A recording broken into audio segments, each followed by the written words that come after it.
Dhaka medical college হাসপাতালে চিকিৎসকদের উপর হামলার প্রতিবাদে ও নিরাপত্তার দাবিতে কমপ্লিট শাটডাউন পালন করছেন চিকিৎসকরা। হাসপাতালটির জরুরি বিভাগ, বহির্বিভাগ সহ সব ওয়ার্ডে চিকিৎসা সেবা বন্ধ রেখেছেন তারা। এতে হাসপাতালে চিকিৎসা নিতে আসা রোগী ও তাদের স্বজনদের চরম ভোগান্তি পোহাতে হচ্ছে। রোববার সকাল থেকে সব বিভাগে চিকিৎসা কার্যক্রম বন্ধ রেখেছেন চিকিৎসকরা। এছাড়া হাসপাতালটির টিকিট কাউন্টারগুলোও বন্ধ রয়েছে। নারায়ণগঞ্জ থেকে চিকিৎসা নিতে আসা এক রোগীর স্বজন জানান, সকাল 10টা থেকে এখন পর্যন্ত বসে আছি। টিকিট কাউন্টার থেকে টিকিটও দিচ্ছে না। আমাদের দোষ কোথায়? আমরা কেন সেবা পাবো না? আমরা তো কোনো অন্যায় করিনি বা আমরা ডাক্তারদের উপর হামলাও করিনি, তাহলে আমরা কেন চিকিৎসা পাবো না?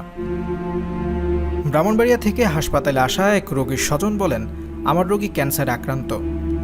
ব্রাহ্মণবাড়িয়া হাসপাতাল থেকে সকালে আমার চাচাকে ঢাকা মেডিকেলে নিয়ে আসি। আসার পর শুনে চিকিৎসকের উপর হামলার ঘটনায় চিকিৎসকরা চিকিৎসা সেবা বন্ধ রেখেছেন। এখানে চিকিৎসা না পেয়ে মিটফোর্ড হাসপাতালে নিয়ে যাচ্ছি। সেখানে চিকিৎসা সেবা পাবো কিনা জানি না। কুমিল্লা থেকে 8 বছরের এক শিশুকে ঢাকা মেডিকেলে নিয়ে আসা তার স্বজন বলেন, সকালে দেয়াল চাপা পড়ে আমার নাতি আহত হয়। পরে তাকে ঢাকা মেডিকেলে নিয়ে গেলে শুনি এখানে চিকিৎসকদের কর্মবিরতি চলছে। তার অবস্থা ভালো না, গাড়িতে অক্সিজেন দিয়ে রেখেছি। হাসপাতাল থেকে অক্সিজেন দেওয়ার কোনো ব্যবস্থা নেই। জরুরি বিভাগের সামনে অ্যাম্বুলেন্সে দাঁড়িয়ে আছি, জানি না আমার নাতিকে বাঁচাতে পারবো কিনা।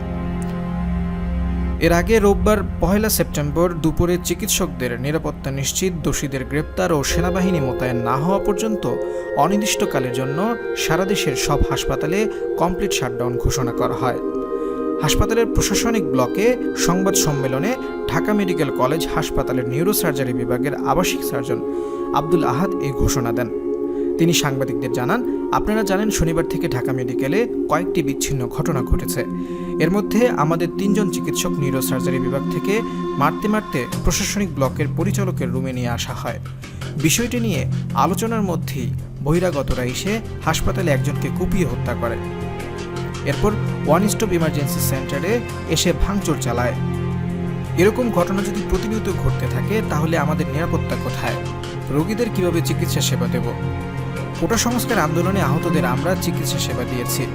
যেখানে আমাদের নিরাপত্তা নেই সেখানে আমরা কিভাবে চিকিৎসা দেব? গতকাল শনিবার নিউরোসার্জারি বিভাগের 3 চিকিৎসককে মারপিটের ঘটনা ঘটে। এই ঘটনায় সিসিটিভি ফুটেজ দেখে দোষীদের শনাক্ত করে গ্রেপ্তারের আলটিমেটাম দেন চিকিৎসকরা। অন্যথায় 24 ঘন্টা পর তারা কর্মবিরতিতে যাবেন বলে ঘোষণা দেন। পরে শনিবার মধ্যরাতে খিলগাঁও সিপাহীবাগ এলাকা থেকে 2 গ্রুপের সংঘর্ষে আহতরা ঢাকা মেডিকেলে চিকিৎসা নিতে আসেন।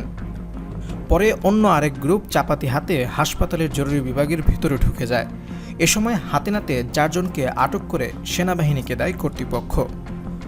পরে অন্য আরেক রোগীর মৃত্যুর ঘটনায় হাসপাতালের জরুরি বিভাগের ওয়ান স্টপ ইমার্জেন্সি সেন্টারে ভাঙচুর চালায় রোগীর স্বজনরা। নিরাপত্তা শঙ্কায় জরুরি বিভাগের কার্যক্রম বন্ধ করে দেন চিকিৎসকরা। আলটিমেটামের 24 ঘন্টা শেষ হওয়ার আগেই কর্মবিরতিতে যান তারা।